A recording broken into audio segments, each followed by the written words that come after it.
इकडे आमच्या आजी भाजी विकायला बसतात. सांगते पुढे व्हिडिओमध्ये. शेतातल्या झिलमिलच्या फुलांचा बहर आता ओसरत चाललाय. त्यातलीच थोडीशी तोडली आणि पिशवीत भरली.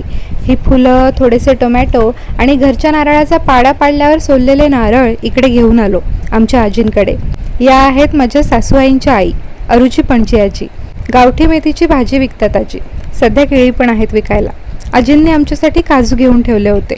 अलिबाग एस टी स्टँड समोरच्या गल्लीत आजी भाजी विकायला बसतात, घराला 4 पैशाची मदत व्हावी म्हणून.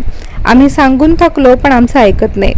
मी तशीही भाजी विकायला बसतेच ना. मग तुमच्या वाडीतलं जे काही उत्पन्न आहे, नारळ, टोमॅटो म्हणा, केळी, थोडीशी फुलं, इतर शेतातली भाजी, चिकू, या गोष्टी मी विकीन, ते माझ्याकडे आणून द्या, हा आजींचाच आग्रह. आणि ते पैसे आजी आईंच्याच हातात देतात. म्हणून तुम्हाला सांगते, कधी आजी दिसल्या तर प्लीज त्यांच्याकडनं भाजी विकत घ्या, म्हणजे त्या लवकर घरी जातील. त्यानंतर गेलो ग्रोसरी मार्टला, थोडासा किराणा खरेदी करून घरी परतलो.